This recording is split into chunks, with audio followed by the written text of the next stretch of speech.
The Pit and the Pendulum. I opened my eyes, but I could not see anything. It was dark, completely dark. There was no light at all. Everything was black. I closed my eyes and opened them again, but I could see nothing. Where was I? I was lying on my back. I was lying on something hard and cold. I reached out my hand and felt a stone floor. The stones were cold and damp. I was lying on my back in a stone room. Was I in a tomb? Was I in a place where dead bodies were buried? I had to move. I had to find out. I turned over onto my hands and knees. Then I started to crawl forwards. In a few seconds, I found a wall. It was cold and wet. Maybe I was in a room that was under the ground. I followed the wall very slowly. I thought that I was moving in a circle. I was not sure. Then I had an idea. I tore a piece of cloth from my shirt and put it on the floor, near the wall. Then I walked along the wall of the room. I counted the number of times that I moved my hands forward. 20, 30, 40 times. Where was the piece of cloth? Had I gone past it in the dark? Had I gone around the room twice? I counted up to 100 before I found the piece of cloth. But I did not find a dead body in a coffin. I was not in a tomb. Where was I? I tried to remember. I remembered that I was in Toledo in Spain. Then I remembered a courtroom and men in red gowns. They had asked questions, more and more questions. Their voices were soft and their eyes were bright. How many hours had they questioned me? How many days had they questioned me? I could not remember. The questions had gone on and on. But what was my crime? What law had I broken? I did not know. I was very frightened. I thought that the questioners were going to torture me. But no one had cut me with sharp blades. No one had hit me. No one had burnt me with hot iron. Now I must be in a jail. This room was a prison cell. Maybe I would die here, without food or water or light. I closed my eyes again, and I must have slept. When I awoke, I moved my foot and it hit something. I touched a loaf of bread and a pitcher of water. A jailer had come into my prison cell and left food and drink. I knew that my prison cell was large, but what was in the center? For a few minutes, I sat with my back against the wall. Then I started to crawl straight ahead, across the floor of the cell. I moved very slowly. Suddenly, my hand went down and forward. I had found a hole. A pit in the floor. I could feel and smell damp air. The air was rising up from the pit. I guessed that the pit was very deep. I had almost fallen into it. My body shook with fear. My skin was covered with sweat. The drops of sweat fell from my face and down into the deep hole. Suddenly, I heard a noise. A small door opened above my head, and light shone down on me. For a few seconds, I saw my prison cell. Then the small door shut again, and everything was dark and black. I was right. I was in a room with a deep pit in its center. I understood now. My torturers had been waiting and watching. They wanted me to jump into the deep pit. They wanted me to end my life. I slowly crawled back to the pitcher of water and the bread. My arms and legs were shaking. I was weak and tired. I took a piece of bread and started to eat. The bread tasted of salt. I quickly drank the water from the pitcher. Soon after this, I felt very, very tired. I slept again. When I awoke, the cell was not completely dark. I could just see its walls. The room was square. Each wall was about 15 feet long. And the walls were not made of stone. They were made of metal. High in the center of the ceiling, there was a small door. Strange and terrible pictures were carved into the metal walls. The pictures were of evil spirits and monsters. I was lying on my back, but I could not get up. I was no longer lying on the stone floor. My body was tied to a wooden bed. A rope was tied around my chest, but I could move my arms. I reached out my hands and tried to find the pitcher of water. I was very thirsty. There was no water, but I found a dish of meat. I put a piece of the meat into my mouth. No, I could not eat the meat. It tasted terrible. It was full of salt and strong spices. My jailers wanted me to be thirsty. This was a new torture. I looked up at the ceiling. I could see a picture there. It was a picture of time, an old man with a long beard. Pictures of time always showed an old bearded man with an hourglass in his hand. Hourglasses had 2 containers inside them. The containers were made of glass and they were joined in the center. One of the containers was filled with sand. When all the sand had run from one container to the other, an hour had passed. Time also held a long, sharp scythe. Every living thing is killed by time. But in the picture on the ceiling, the blade of Time's scythe was not part of the painting. This blade was real, and it was sharp. It was made of metal, and it hung down from the ceiling. The blade was like the pendulum of an old clock. As I watched, the pendulum started to move.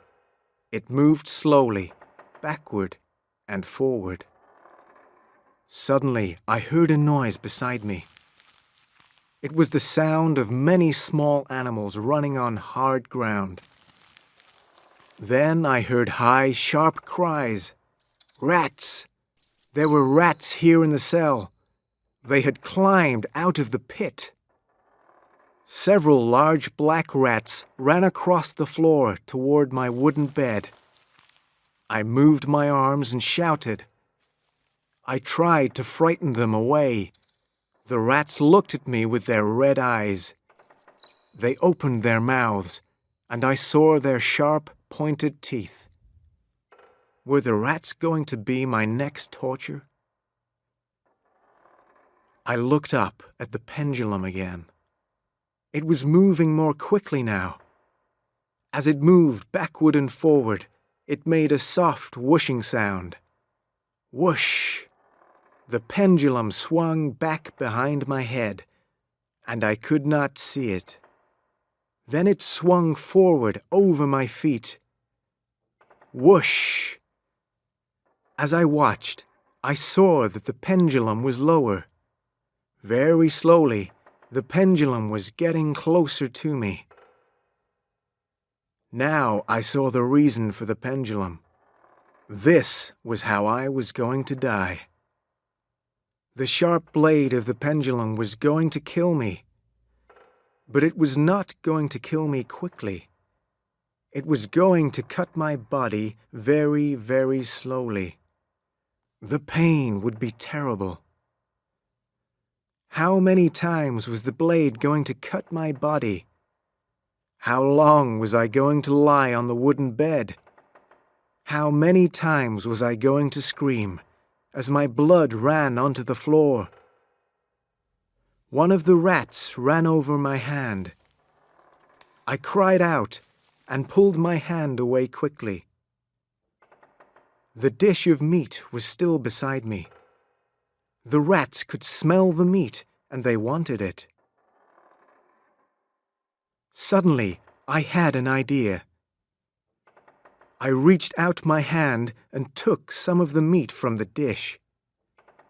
Then I rubbed the spiced meat onto the rope that was around my body. I rubbed the meat all along the rope. Then I lifted my hands above my head and lay still. At first, the rats were frightened of me. They did not come too close. Then one of them jumped onto my chest. I did not move. I felt the rat's sharp little feet on my body. I saw its red eyes and sharp teeth. I tried not to scream. The rat put its nose closer to the rope. It smelled the spiced meat on the rope. The rat started to bite the rope with its sharp teeth. It was eating the meat that was on the rope. Soon another rat jumped onto me. It started to eat the rope too. More and more rats came. They ran over my face. They ran over my body. I kept my mouth and eyes closed. I tried not to shout in fear. I tried to stop my body shaking. The rats' feet and tails touched me. I felt the horrible animals on my mouth and my eyes and my nose. I heard their high, sharp cries. The sound of the pendulum became louder. Soon the whooshing sound of the pendulum was louder than the sound of the rats. The blade was coming closer to my body. I felt the air move as the pendulum passed over my face. The pendulum swung very wide. I counted each time that it passed over me. 6 seconds, 7 seconds. Then the blade swung back. 6, 7, whoosh. 6, 7, whoosh. The pendulum swung lower and lower. It was now only a few inches above me, and it was moving more slowly. The huge blade frightened the rats and they ran away. The animals knew that they were in danger. They had eaten part of the rope, but I was not yet free. I waited for the pendulum to cut the rope completely. 7 seconds, 8 seconds. The pendulum whooshed above my body from head to foot, and then from foot to head. 7, 8, whoosh. It was very close to me now. I tried to make my body lower on the bed. Where was the blade of the pendulum going to bite me? Was it going to cut my head? Was it going to cut my chest or stomach? I screamed. The blade bit and it cut the rope. The pendulum swung towards my feet. Suddenly, I was free. I jumped from the wooden bed and lay on the floor. Sweat was pouring from my skin. I was breathing quickly. The pendulum whooshed past one more time, and then it stopped. The small door in the ceiling was open.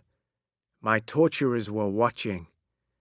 They had seen me escape from the blade. Suddenly, the pendulum moved up into the ceiling, and it was still. I was not safe for long. A little later, I smelt something. It was not the smell of rats. And it was not the smell from the deep, dark pit. It was the smell of hot iron. The metal walls of the cell were becoming hot. I moved closer to the pit. It was cooler here. This was my torturer's plan. They were heating the walls. When the cell became too hot, I must jump into the pit. The pit was cool and damp. But the cell walls were not only hot, they were also moving. The hot metal walls were moving toward me. The pictures of the evil spirits and monsters were now red. They were getting hotter. I was going to burn on the walls, or I was going to fall into the pit. I had very little time. I stood on the edge of the pit and I closed my eyes. The walls were hot and the floor was hot. The air was hot. I felt the terrible heat on the skin of my face and hands. I was ready to fall. This was the end. I was going to die in this terrible place. Suddenly, I heard voices. People were shouting. I heard the sounds of guns. People were fighting. Then I heard another sound. The walls were moving again. What was happening now? I was weak and tired. My arms and legs were shaking. The walls were moving back, but it was too late. My clothes were starting to burn. I was about to fall. I was already falling. Then someone held my arm and pulled me back. As I turned my head, I saw the person who was holding me. It was a soldier who was wearing the uniform of the French army. French soldiers had captured the city of Toledo. All the prisoners were free.